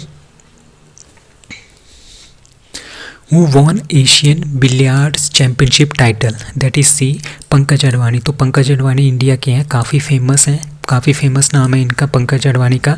एशियन बिलियर्ड चैम्पियनशिप जो है इन्होंने जीती है पंकज अडवाणी जी ने, जो कि दोहा कतर में हुई थी, ठीक है। उसके बारे में कुछ जानते हैं। ऑन मार्च 19, तो 19 मार्च को पंकज अडवाणी ने किसको हराया? ब्रिजेश दामिनी जो कि इंडिया के हैं, इनको उन्होंने 5-1 से हराया, ठीक है। और दूसरी बार लगातार दूसरी बार इन्होंने एशियन बिलियर्ड चैम्पियनशिप जीता है, पिछले साल भी इन्होंने ही जीता था, ठीक है। ओवरऑल इन्होंने 9th टाइम जो है ये एशियन बिलियर्ड चैम्पियनशिप जीती है, ठीक है। तो क्वार्टर फाइनल में इन्होंने थाईलैंड के प्रपोत सी को 5-1 से हराया था, और सेमीफाइनल में इन्होंने म्यांमार के पाउक सा को हराया था। और फाइनल में इन्होंने ब्रजेश दामिनी जो कि इंडिया के हैं इनको हराया। ठीक है, Advani has won 5 gold medal in English billiard singles in 2006 and 2010 Asian games, ये भी आपने याद रखना है। ठीक है, और वीमेंस सेक्शन में जो एशियन बिलियर्ड चैम्पियनशिप है वो चाइना की बाई युलू ने जीती है। उन्होंने फाइनल में पंचाया चनोई जो कि थाईलैंड की है उनको 3-0 से हराया। अब एशियन बिलियर्ड चैम्पियनशिप की जो टाइटल है, मैन विनर पंकज अडवाणी जो कि इंडिया के हैं, वीमेन विनर बाई युलू जो कि चाइना के हैं। Dash dash has become a member of BRICS new development bank. तो आपको पता है कि जो ब्रिक्स है उसका एक बैंक है, उसका नाम है न्यू डेवलपमेंट बैंक, जो कि 2014 में बना था। ठीक है, जो जब 2014 में मोदी जी सत्ता में आए थे तो उन्होंने सबसे पहले यही काम किया था।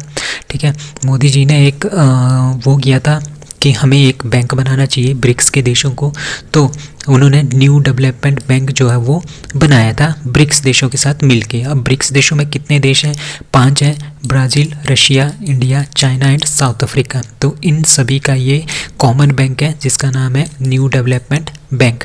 ठीक है, तो इजिप्ट, इसका नाम है इजिप्ट। तो Egypt has become the member of BRICS new development bank. तो न्यू डेवलपमेंट बैंक का ये क्या बना है? एक सदस्य बना है, कौन? इजिप्ट।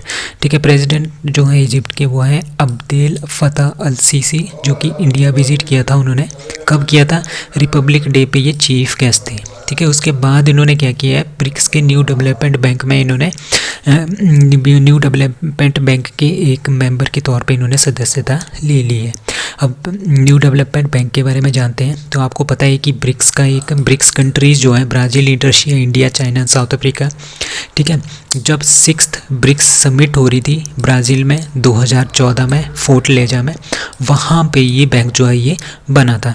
क्यों बना था? ताकि ब्रिक्स का ये अपना बैंक है, यहाँ पे सारी की सारी ये जो कंट्रीज़ हैं 5 कंट्रीज़ ये अपना पैसा इसमें डालती है, और जहाँ जहाँ पे भी हमने इनोवेशन करना है, ठीक है, जहाँ जहाँ पे हमने टेक्नोलॉजी का यूज़ करना है, जहाँ जहाँ पे भी जिस देश में भी फास्टर डेवलपमेंट की नीड है, इनोवेशन की नीड है, टेक्नोलॉजी की नीड है, वहाँ वहाँ पे एनडीबी जो है वो पैसा देता है। ठीक है, और इसका हेडक्वार्टर कहाँ पे है? शंघाई, चाइना में। वो launched cricket fantasy sports app that is CricPe. ठीक है, क्रिक पे जो है ये क्रिकेट फैंटेसी स्पोर्ट्स ऐप है जो कि अशनीर ग्रोवर जी ने इन्होंने लॉन्च किया है। ठीक है, अशनीर ग्रोवर। तो आपको पता है अशनीर ग्रोवर आपने काफ़ी देखा भी होगा इनको। ये जो शार्क टैंक आता था इंडियन चैनल में उसमें भी ये सीजन 1 में थे। ठीक है, उन्होंने क्या बनाया है? उन्होंने क्रिक पे एक न्यूली लॉन्च्ड एक ऐप बनाया है। ठीक है, cricket focused fantasy sports app है। ठीक है, जो 18 साल से ऊपर लोग हैं वो इसको चला सकते हैं। ठीक है, इसमें अपनी टीम बना सकते हैं। ठीक है, जैसे कोई आईपीएल का मैच होगा, ठीक है, आईपीएल का मैच होगा या क्रिकेट का कोई भी मैच होगा, ठीक है, उसमें हम क्या बना सकते हैं? अपनी एक टीम बना सकते हैं। अगर वो टीम सबसे ज़्यादा पॉइंट्स हासिल करती है तो उसको प्राइज़ मिलेगा। ठीक है, तो अबाउट द अशनीर ग्रोवर के बारे में जानते हैं। तो आपको पता है कि अशनीर ग्रोवर क्या है? इंडियन एंटरप्रेनर है और को फाउंडर हैं बहुत सारे स्टार्टअप्स के। ठीक है, 2018 में सबसे पहले इन्होंने अपना एक स्टार्टअप्स लॉन्च किया था जिसका नाम है भारत पे, जो कि बहुत ही ज़्यादा फेमस हुआ था और सबसे फास्टेस्ट ग्रोइंग फिनटेक स्टार्टअप जो है ये इंडिया में बना था, जो कि जिसने यूनिकॉर्न स्टेटस जो है 2020 में गेट किया था, जिसकी जो वैल्यू है वो $1 बिलियन की थी। ठीक है, उसके बाद उन्होंने Grofer and Indian grocery delivery services का ऐप भी बनाया था। ठीक है, उसके बाद इन्होंने 3rd यूनिकॉर्न प्राइवेट लिमिटेड के थ्रू इन्होंने क्रिक पे ऐप जो है ये बनाया है। ठीक है, तो ये काफ़ी इंपॉर्टेंट है। जो क्रिक पे ऐप है ये किसने बनाया है? That is Ashneer Grover ji. India aims becoming global hub for green ship building by that is T 2030। तो इंडिया ने ये बोला है कि 2030 तक ये क्या बनेंगे, ग्लोबल हब बनेंगे, पूरे के पूरे वर्ल्ड के लिए एक हब बनेंगे। किसके लिए, ग्रीन शिप बिल्डिंग में, मतलब कि जो शिप्स हैं, जो समुद्र में शिप्स चलती है, उसको हमने ग्रीन बनाना है। ग्रीन बनाना है मतलब कि इसमें जो फ्यूल यूज़ होगा उसमें किसी भी तरह की हार्मफुल गैसेस जो है वो एमिट नहीं होंगी, ठीक है, उसको बोलते हैं हम ग्रीन शिप बिल्डिंग, ठीक है। तो 2030 तक इंडिया क्या बनेगा, बहुत सारी ऐसी शिप्स बना लेगा, ठीक है, जो कि ग्रीन होगी। ग्रीन होगी मतलब कि कोई भी किसी भी तरह का उसमें हार्मफुल गैसेस का मिशन या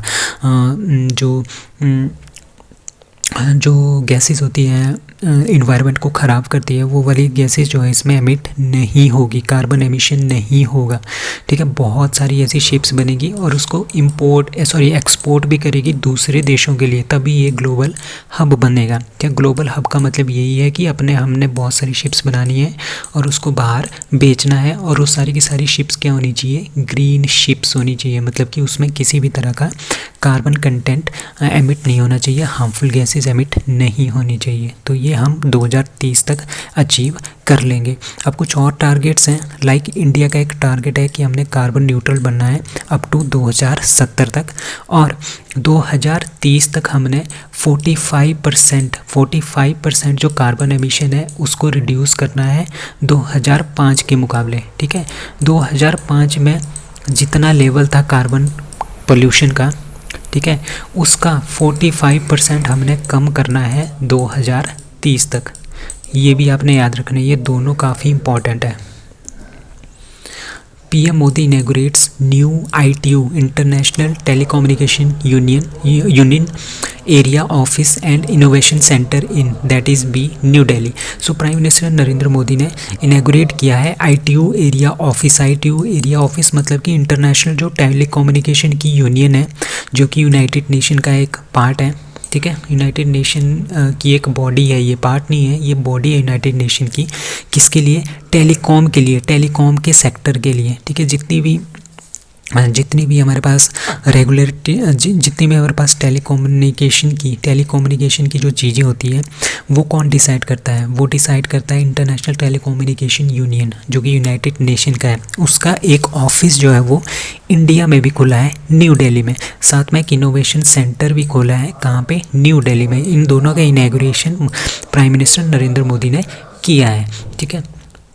और इसी इवेंट ने मोदी ने भारत 6G विजन डॉक्यूमेंट, उसका मतलब कि 6G हमने किस तरह से बनाना है, किस तरह की उसकी फाउंडेशन होगी, उसका विजन डॉक्यूमेंट उसको भी लॉन्च किया है।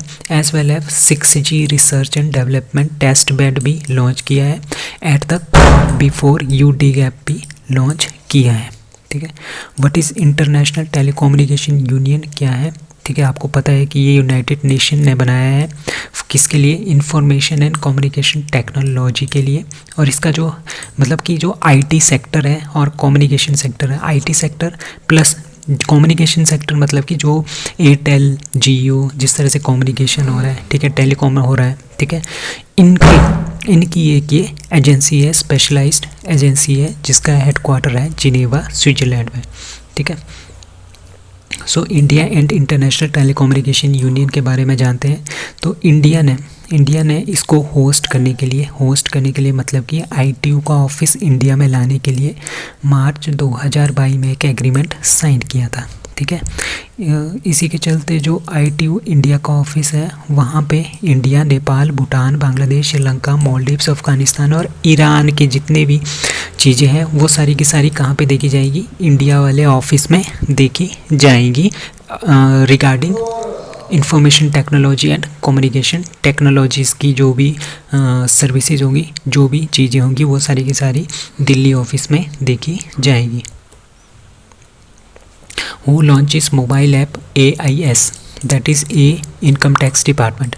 सो इनकम टैक्स डिपार्टमेंट ने क्या लॉन्च किया है, AIS मोबाइल ऐप लॉन्च किया है, जिसका नाम है एनुअल इन्फॉर्मेशन स्टेटमेंट, ठीक है। ये लॉन्च किया है, कब लॉन्च किया है, 22 मार्च को ये लॉन्च किया है। ये एक मोबाइल एप्लीकेशन है, ठीक है। इसके अकॉर्डिंगली क्या होगा, जितने भी हमारे पास टैक्स पेयर्स हैं वो अपनी समरी जो है इस पर देख सकते हैं अपने टैक्स की। कुछ और ऐप्स हैं लाइक खनन प्रहरी जो इलीगल माइनिंग होती है किसी भी चीज़ की, कोयले की है ये, उसको ख़त्म करने के लिए, इलीगल माइनिंग को ख़त्म करने के लिए गवर्नमेंट ऑफ इंडिया ने इसको लॉन्च किया है। उसका नाम है खनन प्रहरी।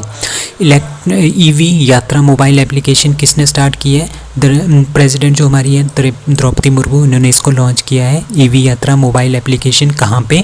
न्यू दिल्ली में। सारथी मोबाइल ऐप किसने स्टार्ट किया है? Security exchange board of India ने। So it is very very important question. अब रिवीजन टाइम है। फरवरी में जो भी जितने भी हमारे पास करंट अफेयर्स हैं उनको हम बारी बारी से यहाँ पे क्या करेंगे? रिवाइज करेंगे, ठीक है। बेंगलुरु बेस्ड जो कंपोज़र है wins his 3rd Grammy, that is उसका नाम है रिक केस, और किसके लिए मिला है? डिवाइन टाइट्स के लिए। Amit Shah laid the foundation stone for the India's 5th nano urea plant in Deoghar Jharkhand. First G20 energy transition working group की मीटिंग कहाँ पे हुई है? बेंगलुरु में। India's top destination for goods export during April to December 2022, that was USA। Jeevan Raksha Padak award given to Jaipal Singh, Surendra Kumar, Buddha Ram Saini, ठीक है। इनैगुरल ये 3 है, बुड्ढा राम सैनी, ये एक ही नाम है, ठीक है। इनैगुरल वुमेन अंडर 19 का जो T20 पहला T20 वीमेंस T20 जो पहला है अंडर 19 का, उसके विनर कौन है? India. First international financial architecture working group की मीटिंग कहाँ पे हुई है? चंडीगढ़ में। रिपब्लिक डे 2023 में विच स्टेट डेब्ल्यू wins the first prize? That is Uttarakhand. New vice chief of Indian air force, that is AP Singh. 15 जो FIH men's hockey world cup है 2023, उसके विनर कौन है? Germany.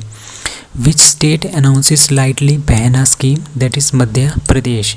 Puma India signs Harmanpreet Kaur as their brand ambassador. Author of the book the poverty of political economics is Meghnad Desai. Which city is the host of national child science Congress in 2023? That is Ahmedabad. Focal country for the 46th international Kolkata book fair, उसमें कौन थे? Spain. और Spain में जो Madrid international book fair हुआ उसकी जो theme country थी वो थी इंडिया। ये दोनों आपने याद रखना है। Which state has the highest number of colleges in the country? AISC SHG 2022-21 की रिपोर्ट है, उसमें है यूपी में सबसे ज़्यादा कॉलेजेस हैं। India's first hydrogen train will come by, that is 2023, दिसंबर 2023 तक हमारी पहली हाइड्रोजन ट्रेन आएगी और हम ऐसा करने वाले तीसरी कंट्री बन जाएंगे पूरे वर्ल्ड में। विच स्टेट स्टार्टेड समग्र शिक्षा अभियान campaign? That is UP। Road transport and highway ministry announces scrap of all government vehicles older than how many years? That is 15। So that's all for today. Thank you.